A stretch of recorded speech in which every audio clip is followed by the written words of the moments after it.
Good morning to everyone मित्रांनो. काल आपण स्टडी केलं एलआर सर्किट आणि एलआर सर्किट वरचे आपण काल स्टडी केला आपण 3 एक्झाम्पल. मित्रांनो तुम्ही काळजीपूर्वक लक्ष दिलं असेल आणि आपण काल म्हणलो होतो की आपण नेक्स्ट लेक्चर मध्ये स्टडी करणार आहोत आपण आरसी सर्किटला. आता आरसी सर्किट स्टडी करताना आपण पाहू आता मित्रांनो आरसी सर्किट.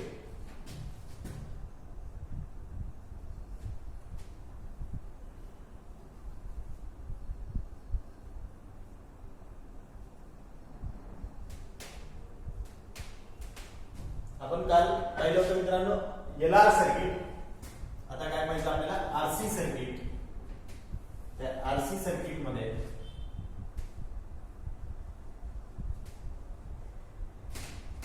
तर आपल्याकडे डायग्राम आहे.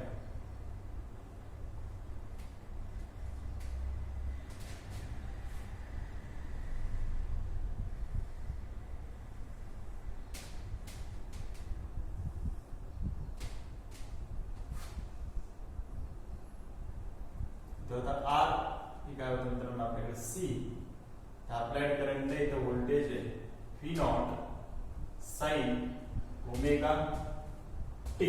आपल्याला किती माहित नाही, फक्त आपण काय म्हणू V naught sine dot dot. फक्त मी काय म्हणतो तर V R with respect to T, V R T, V not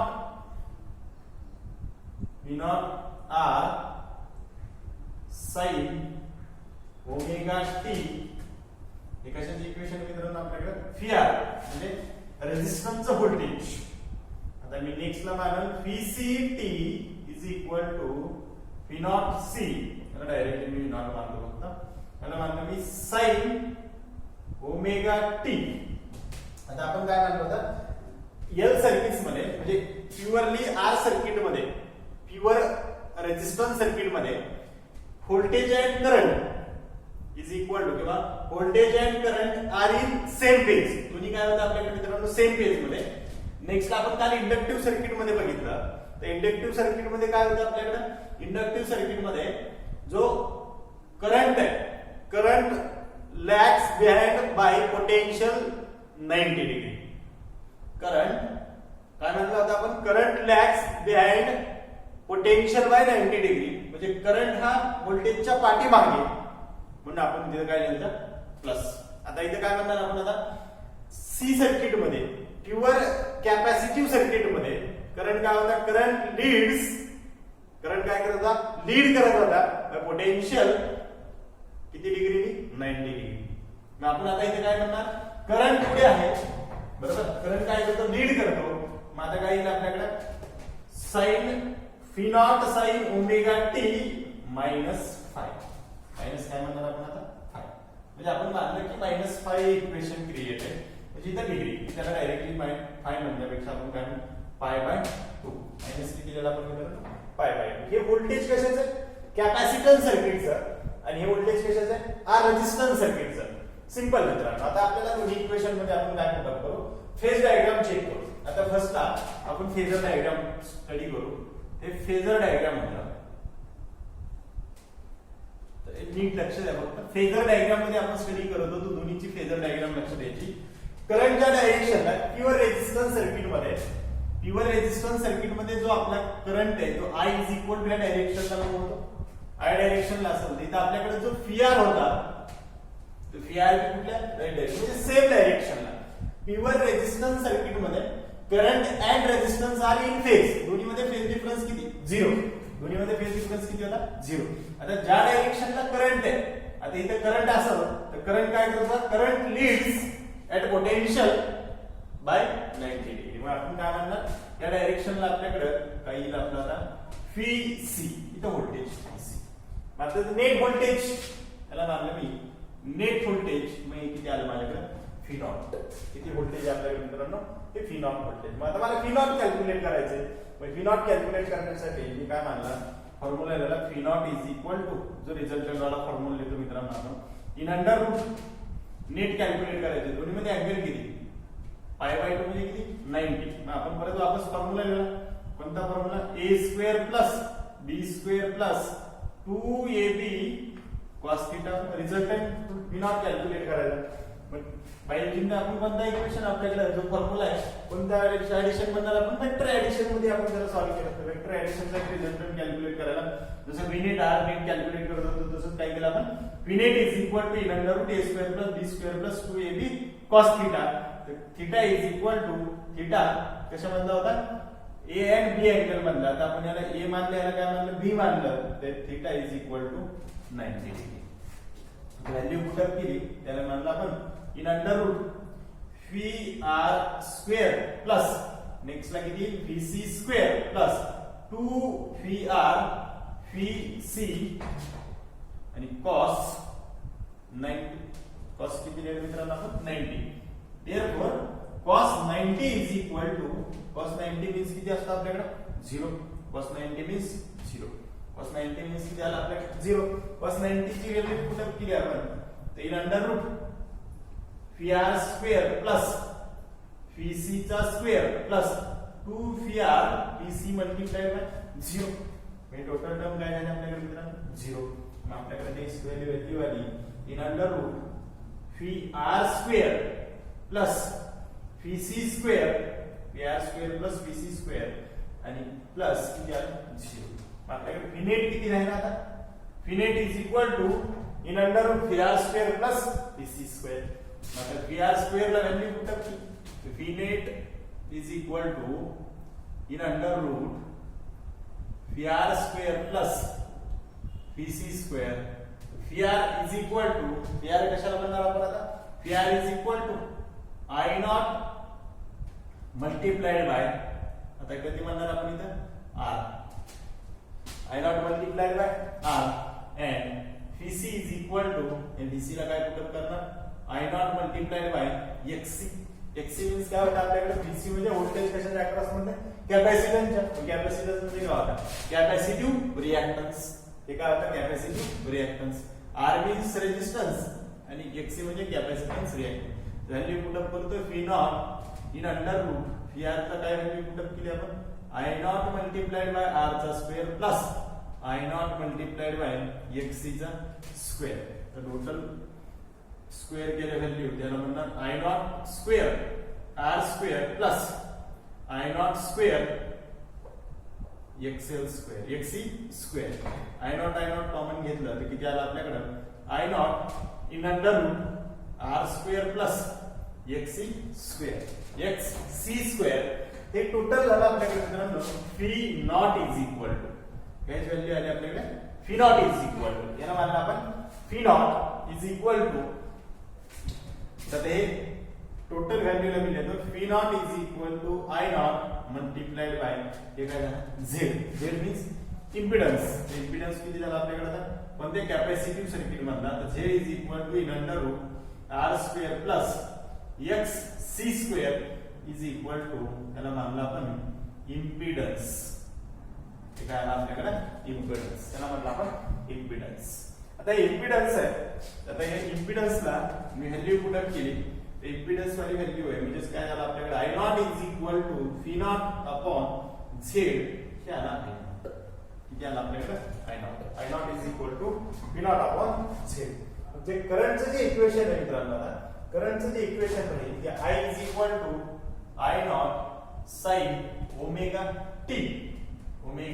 t plus phi आपल्याकडे ऑलरेडी करंट काय करतो लीड करतो कशासोबत इक्वेशन सोबत आहे आपल्याकडे phi नॉट sin सोबत मग आपल्याकडे phi not sin current lead आहे मग आपल्याकडे जे अँगल येईल त्या दोन्ही मधला जो अँगल आहे फाय तो आता मी काय सिच्युएशन आपल्याकडे असं करंट लीड्स करंट काय करेल आता मी लीड करत कितीने लीड करेल आपल्याकडे जे व्होल्टेज आहे त्यापेक्षा काय करेल लीड करत कितीने फाय अँगल मग आता फाय कॅल्क्युलेट करायचं तर फाय इज इक्वल टू जसं आपण लिहितो tan phi is equal to perpendicular upon base आपल्याकडे जी व्हॅल्यू येईल आता तर इथं काय म्हणणार आपण r आणि इथं काय म्हणणार आपण xc दोन्ही मध्ये अँगल किती आपल्याकडे π/2 हे काय झालं परपेंडिक्युलर हे काय झालं बेस आपल्याकडे tan phi is equal to perpendicular upon base phi is equal to tan inverse xc upon r ही व्हॅल्यू आहे फायची त्याला मानलं हे काय झालं आपल्याकडे आता फाय अँगल. किती अँगल आहे? Phi angle. तर I इज इक्वल टू जे इक्वेशन क्रिएट आहे, मग आपण I is equal to the इक्वेशनला काय म्हणणार? I is equal to I naught sine omega T plus phi. हे इक्वेशन आहे म्हणायचं ना, I naught sine omega T plus five.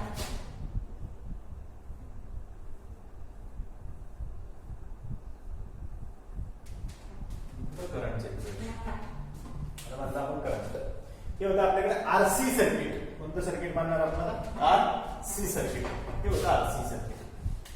RC सर्किटला आरसी सर्किट आपण स्टडी केलं. आता आरसी सर्किट वरती आपण एक एक्झाम्पल स्टडी करून मित्रांनो, म्हणजे तुमच्या एकदम कन्फर्म किंवा प्युअरली लक्षात राहील, टोटली तुमच्या आता माइंड मध्ये सेव्ह झाला असं. आपण 3 4 एक्झाम्पल बघितले, त्याच्याच वरती स्टडी करायचं. जिथे इंडक्टन्स होतं तिथे फक्त मी काय केलं? कॅपॅसिटन्स यूज केला. ते तुम्ही ड्रॉ करा आणि नेक्स्टला आपण स्टडी करू. त्याच्याला आता एक्झाम्पलला आरसी सर्किटचं एक्झाम्पल.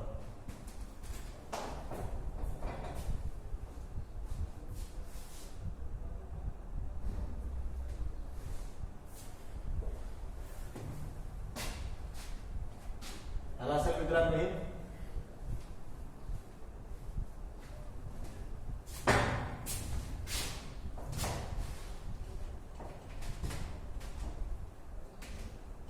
मित्रांनो एक एक्झाम्पल आपण स्टडी केल्यानंतर तुमच्या लक्षात येईल जाईल. एक्झाम्पल आपण आता काल जसे आपण सॉल्व्ह केले पाठीमागच्या लेक्चर मध्ये, एकदम डिटेल मध्ये सॉल्व्ह करून म्हणजे तुमच्या लक्षात येऊन जातं. परत तुम्हाला काही प्रॉब्लेम येणार नाही त्याच्यामध्ये.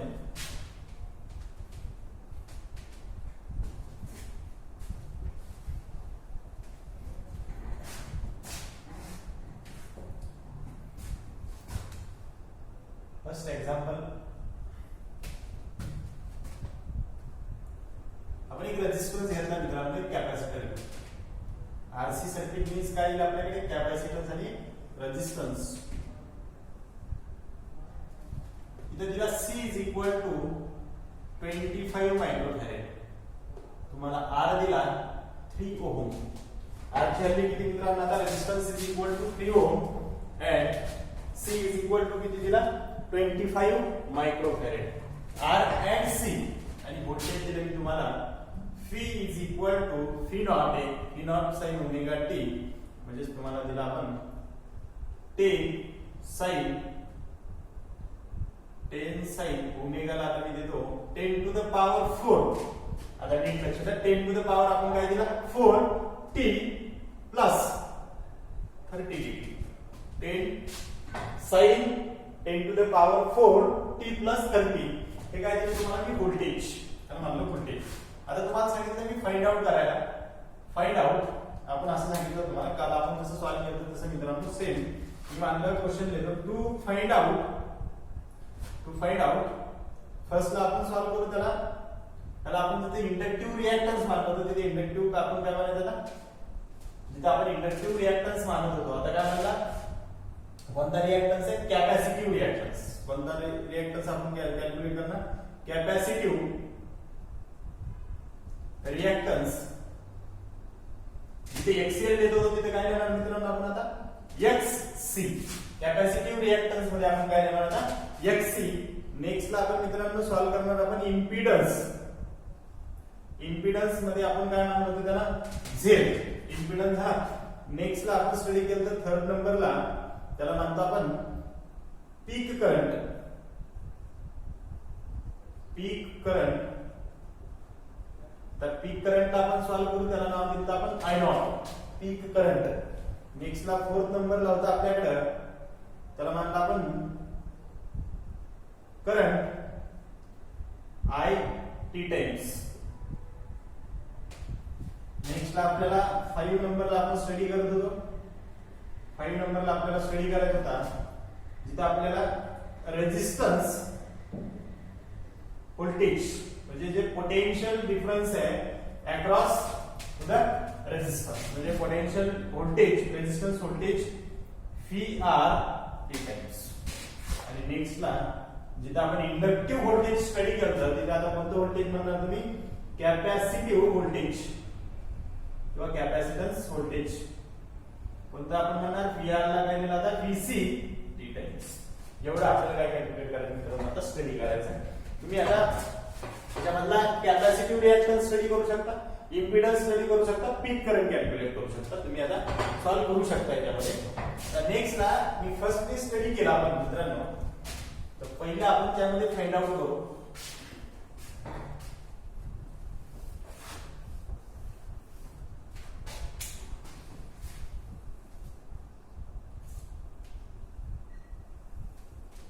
बोर्डला आपण 3 पार्ट मध्ये सेपरेशन करू म्हणजे आपल्याला लिहिता येते.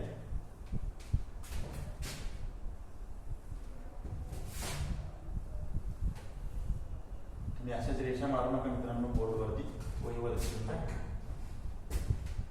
मी फर्स्टला सोल्युशन मारतो आणि पहिला आपल्याला स्टडी करायचं मित्रांनो आता कॅपॅसिटिव्ह रिएक्टन्स. कॅपॅसिटिव्ह रिएक्टन्स आपण मानूयाला कॅपॅसिटिव्ह रिएक्टन्सला काय लिहिलं आपण XC. आता XC इज इक्वल टू तुझी व्हॅल्यू होती XC कितीला म्हणलो आपण, याला काय म्हणलं आपण आता कॅपॅसिटिव्ह रिएक्टन्स. आता आपल्याला स्टडी करायचं काय XC ला. XC चं कसं होतं आपल्याकडे जी व्हॅल्यू होती आपल्याकडे जसा इंडक्टिव्ह रिएक्टन्स होता, त्या इंडक्टिव्ह रिएक्टन्सची व्हॅल्यू दिली आपण XC आली. आता याच्यामध्ये ओमेगा L येतं, तर त्याच्यामध्ये XC is equal to omega 1 upon omega C. 1 upon काय आलं ओमेगा C. आता 1 upon omega C is equal to 1 upon omega काय असतं 10 टू द पॉवर 4. किती दिलं नीट लक्ष द्या. 10 to the power 4 omega is equal to 10 to the power 4 आणि नेक्स्ट ला C is equal to 25. C is equal to 25 into 10 to the power minus 6. 25 microfarad आहे. Micro means 10 to the power minus 6. Picofarad असतं ते किती आलं असतं मित्रांनो 10 to the power minus 12. नॅनोफॅरेड म्हणलं असतं तर 10 to the power minus 9 आणि मिलीफॅरेड म्हणलं असतं तर 10 to the power minus 3 farad. हे मित्रांनो आपण आणि जर आपण मानलं असतं त्याला 25 into 10 मेगा फॅरेड, तर आपण काय मानलं असतं 25 into 10 to the power plus 6 farad. आता कोणतं फॅरेड आहे आपल्याकडे मायक्रो फॅरेड. मायक्रो मीन्स आपण काय केलं 25 into 10 to the power minus 6 farad एवढी व्हॅल्यू आहे. तर आपण काय केलं प्लस पॉवर 4 आणि मायनस 6 मधून कॅन्सल झाली, तर राहिली किती आपल्याकडे 1 upon 25 is equal to 1 upon 25 into 10 to the power minus 2. Minus 2 वरती गेलं तर काय आलं प्लस 2. तर 1 into 10 to the power plus 2 काय लिहू त्याला तुम्ही प्लस 2 आणि डिवायडेड बाय 25. हे प्लस 2 पॉवर ऍड केली, दोन पॉवर म्हणजे दोन शून्य दिले मित्रांनो. आपण दोन पॉवर आपण काय केलं दोन शून्य आणि डिवायडेड बाय 25. 100 ला जर 25 ने डिवाइड केलं तर किती आलं मित्रांनो आपल्याकडे 4 ओहम. आपल्याकडे जे युनिट आहे XC चं तर किती आलं आपल्याकडे XC इज इक्वल टू इथे लिहितो मी XC is equal to 4 ohm. आता XC ची व्हॅल्यू कॅल्क्युलेट झाली म्हणजे गिवन आहे. आता XC आला म्हणजे कोणता आला आपल्याकडे capacitive reactance is equal to किती आला 4 ओहम. हे झालं कॅपॅसिटिव्ह रिएक्टन्स. आता नेक्स्ट ला मित्रांनो आपल्याला सॉल्व्ह करायचं आहे कॅपॅसिटिव्ह रिएक्टन्स झाला तर कोणता इम्पिडन्स. मी नेक्स्ट ला सेकंड मानतो आणि त्याला आपण मानलं impedance.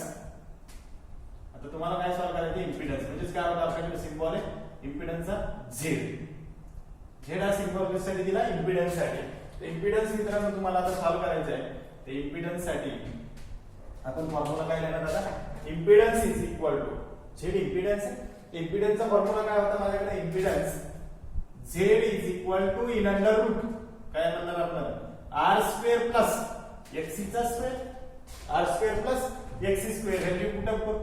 R is equal to किती दिलं तुम्हाला 3 ओहम आणि XC इज इक्वल टू किती आलं 4. सोपं मित्रांनो 3 चा स्क्वेअर प्लस 4 चा स्क्वेअर इथे सगळ्याला येते तुम्हाला 3 चा स्क्वेअर किती आला 9 4 चा स्क्वेअर आला 16. दोन्हीला ऍड केलं तर आन्सर किती आलं 25 आणि 25 कॅल्क्युलेट केलं तर 25 चा रूट आला 5 हे झाला ohm. Z is equal to किती आला आपल्याकडे Z ला मी फाइंड आउट केलं तर Z इम्पिडन्स मी किती आला माझ्याकडे 5 ओहम. एकदम सोपा आहे मित्रांनो. काल तुम्ही 3 एक्झाम्पल स्टडी केले त्यामध्ये काही डिफरन्स नाही. सेम एक्झाम्पल फक्त आपल्याला कॅपॅसिटिव्ह रिएक्टन्स आपण कॅल्क्युलेट करतो. त्याच्या अगोदर आपण स्टडी काय केलं इंडक्टिव्ह रिएक्टन्सला फक्त आपण काय लिहिलं, एक्सीएल होता, XL is equal to omega L, omega आणि एल ला मल्टिप्लाय केलं आणि एक्सी मध्ये आपण कॅपॅसिटिव्ह रिएक्टन्स मध्ये 1 अपॉन काय लिहिलं, ओमेगा सी. कन्फ्युज होऊ नका आणि तुम्ही सॉल्व्ह करायचं. आता नेक्स्टला पीक करंट. आता नेक्स्टला मित्रांनो आपल्याला काय सॉल्व्ह करायचं, पीक करंट. या थर्ड सिच्युएशन मध्ये आपण मानू त्याला पीक करंट. आपण काय स्टडी करायला लागलो आता, पीक करंट कशाची सिम्बॉल आहे आपल्याकडे, आय नॉट. हे काय होतं आपल्याकडे, आय नॉट म्हणजे कोणता करंट आहे, पीक करंट. आय नॉट म्हणजे पीक करंट. आता हे पीक करंट तुम्ही सॉल्व्ह करायला लागले. पीक करंट सॉल्व्ह करत असताना पीक करंटला आपण सॉल्व्ह करायला लागलो तर पीक करंटचा जो फॉर्म्युला होता ते काय होता आपल्याकडे, I naught is equal to V naught upon Z. Upon किती, झेड. तर व्ही नॉट ची व्हॅल्यू किती मित्रांनो, 10. इथे किती लिहू, 10 आणि डिवायडेड बाय किती राहील, 5 इज इक्वल टू किती आला, I naught is equal to किती लिहू मित्रांनो, 2 एंपियर. करंट आहे, करंटचं आपल्याकडे जो युनिट आहे त्याचा युनिट आपण काय मानलं त्याला, 2 एंपियर. तर करंट किती आला आपल्याकडे, 2 एंपियर. करंट आहे माझ्याकडे आता 2 एंपियर. कोणता करंट आहे, पीक करंट. हे इथपर्यंत इम्पॉर्टंट झालं. आता याच्यापेक्षा जास्त इम्पॉर्टंट कोणतं आपण इक्वेशन म्हणणार आता, करंट आय टी टाइम्स. कोणतं करंट आपल्याला, करंट आय टी टाइम्स मध्ये इक्वेशनला आपल्याला सॉल्व्ह करायचं.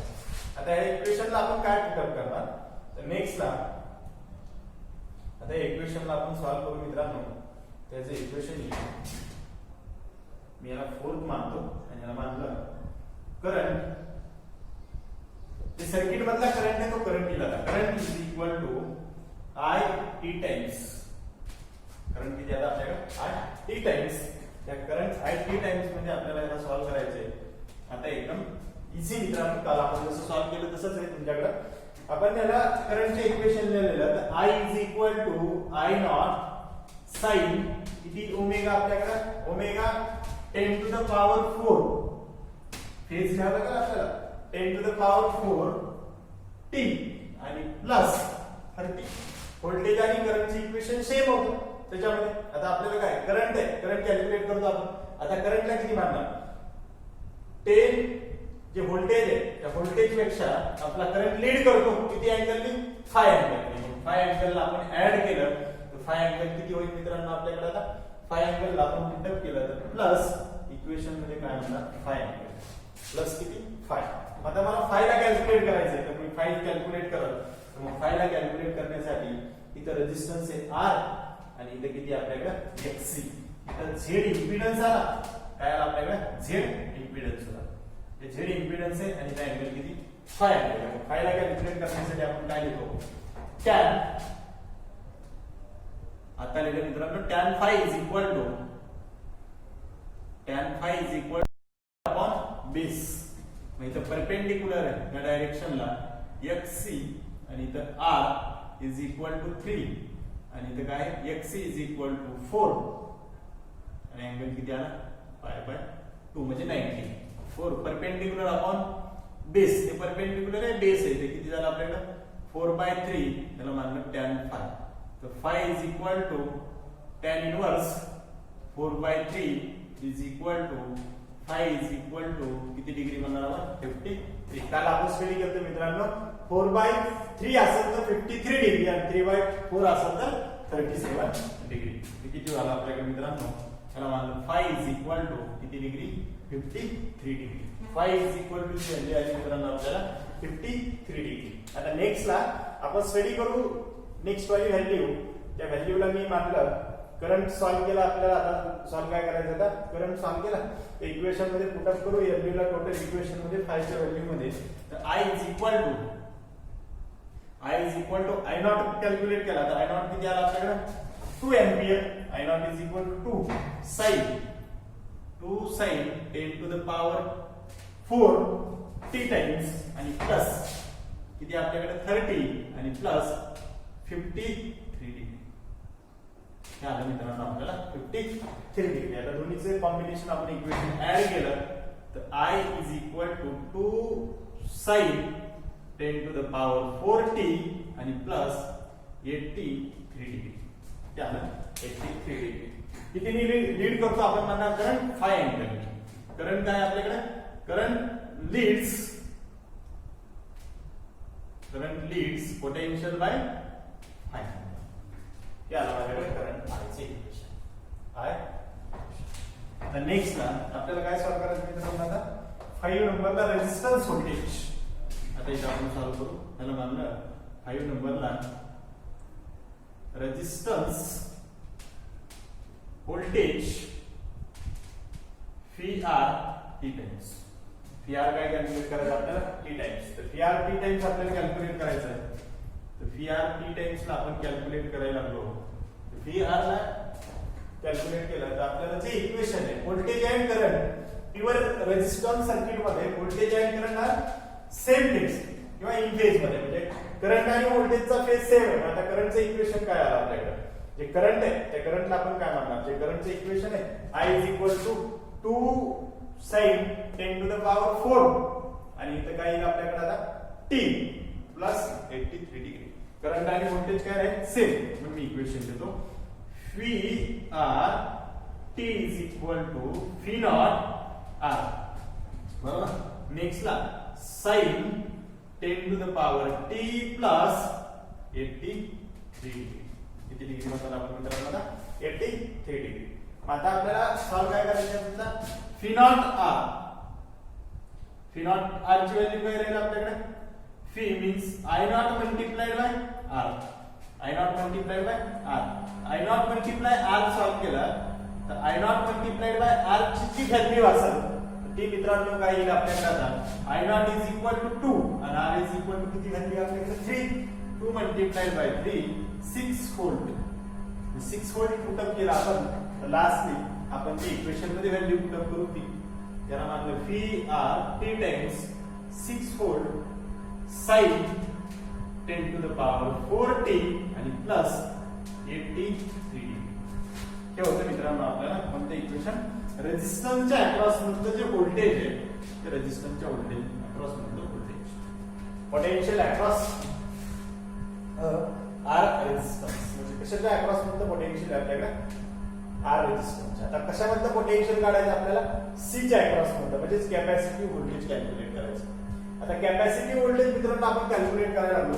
ते कॅपॅसिटी व्होल्टेज कॅल्क्युलेट करण्यासाठी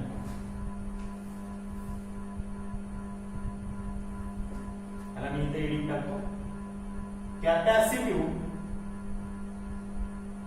व्होल्टेज काही मित्रांनो आपल्याकडे VC T टाइम्स VC किती टाइम्स आहे आपल्याकडे T टाइम्स. तर VC T टाइम्स आपण सॉल्व करायला लागलो तर आपल्याकडे जी व्हॅल्यू असेल तर त्या व्हॅल्यूला आता व्होल्टेज आपण काय म्हणतो current leads by potential 90 degree. Current leads potential by 90 degree. Potential पेक्षा करंट काय करतो लीड करतो म्हणजे करंट हा पोटेन्शियल पेक्षा किती जास्त आहे 90 डिग्री जास्त आहे. पोटेन्शियल हे करंट पेक्षा कुठे असेल -π/2 म्हणजे -π/2 असेल. म्हणजे जो करंट आहे त्या करंटचे इक्वेशन आहे त्या करंटच्या इक्वेशन मधून -π/2 नी व्होल्टेज कुठे असेल पाठीमागे म्हणजे इक्वेशन आहे त्या करंटच्या इक्वेशनला मी घेतलेलं आहे. करंटचे इक्वेशन देतो आणि नंतर व्होल्टेजचे देतो. तर I is equal to 2 ampere आहे 2 एंपियर आणि sin काय लिहिलं 2 sin आणि नेक्स्ट ला 10 to the power 4t plus 83 degree त्याच्या पाठीमागे किती π/2 व्होल्टेज. मग आपण इथे काय मानू VC T times is equal to V naught C sin 10 to the power 4 t 10 to the power 4 t plus 83 minus π/2 minus π/2 means 90 degree minus किती आहे 90. V naught C ची व्हॅल्यू कॅल्क्युलेट करू. V naught C is equal to I naught multiplied by XC. I naught किती 2 आणि XC ची value किती आली मित्रांनो आपल्याकडे XC is equal to 4.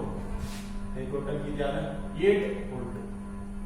8 volt me put up केलं तर VC टाइम्स T ते 8 sin परत वापस किती राहील 10 to the power 4 times T plus किती राहील π/2 ला मी डायरेक्टली 90 देतो. तर 83 minus 90 काय राहील व्हॅल्यू -7 डिग्री. किती राहिलं -7 डिग्री. ते हे होतं मित्रांनो आज आपला एक एक्झाम्पल कशावरचं स्टडी केलं आपण आरसी सर्किट वरचं जे एक्झाम्पल आपण स्टडी केलं त्याला म्हणायचं आरसी सर्किट. कोणतं सर्किट म्हणणार आपण त्याला आरसी सर्किट. त्यानंतर आपल्याकडे होतं आरसी सर्किट. हे कम्प्लिटेड एक एक्झाम्पल आहे. त्याला वापस तुम्ही लक्षात कसं लागलं एकदा पॉज करून परत वापस रिमाइंड करा, एकदा बघा, तुम्ही सॉल्व्ह करा आणि एकदा एक कन्फर्म एक्झाम्पल तुम्हाला क्लिअरिटी झालं तर तुम्हाला कुठलंही एक्झाम्पल तुम्ही याच्यावरचं सॉल्व्ह करू शकता. ते होतं आरसी सर्किट मधला एक्झाम्पल. आता याला तुम्ही व्यवस्थित पहा, व्यवस्थित सॉल्व्ह करा आणि एकदम बारकाईने प्रत्येक स्टेप लक्षात ठेवा. जसं आपण काल 3 एक्झाम्पल बघितले त्याच्याच कंपॅरिझन मध्ये इक्वेशन आहे. फक्त इंडक्टिव्ह सर्किट मध्ये करंट काय होता, लॅग्स होता बिहाइंड पोटेन्शियल बाय 90 ला, आणि सी सर्किट मध्ये करंट काय करतो, लीड पोटेन्शियल बाय किती 90.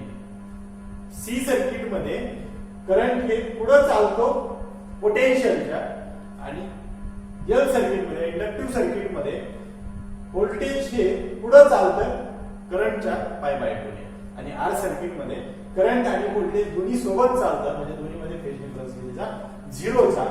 इंडक्टिव्ह सर्किट मध्ये करंट आणि व्होल्टेजचा जो फेज डिफरन्स आहे तो 90, आणि कॅपॅसिटिव्ह सर्किट मध्ये करंट आणि व्होल्टेजचा जो पोटेन्शियल डिफरन्स आहे, म्हणजे जो डिफरन्स आहे दोन सर्किट मधला, तो किती आपल्याकडे फेज आहे केले 90. हे होतं मित्रांनो आपले एक्झाम्पल कशामधलं आरसी सर्किट मधलं ते एक्झाम्पल. लक्षात आलं असेल, नक्कीच लक्षात आलं असेल मित्रांनो तुमच्या. आता आपण आज आरसी सर्किट मधला इथेच थांबू. आरसी सर्किट आणि आरसी सर्किट वरचं एक्झाम्पल स्टडी केलं. बाकीचे एक्झाम्पल आपल्या नोट्स मध्ये तुम्ही सॉल्व्ह करू शकता. सॉल्व्ह करा, इझी एक्झाम्पल आहे ना. काही प्रॉब्लेम आला तर मला व्हॉट्सअप वरती टाका. जो एक्झाम्पल सॉल्व्ह होत नाही ते मला व्हॉट्सअप वरती पाठवा. बाकी तुम्हाला सॉल्व्ह होतंय बघा, तुम्ही एकदा ट्राय करू. आणि त्यामध्ये आपण नेक्स्टला त्या सर्किट मधला बेसिकली आपण सर्किट थेरी स्टडी केले. सर्किट थेरी मध्ये आर सर्किट, एल सर्किट आणि सी सर्किट, त्यामध्ये आपण कॉम्बिनेशन सर्किटला स्टडी केलं, एल आर सर्किटला स्टडी केला आणि आरसी सर्किटला स्टडी केलं.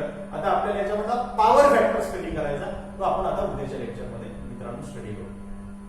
आणि आजच्या लेक्चरचा आपण इथेच थांबू.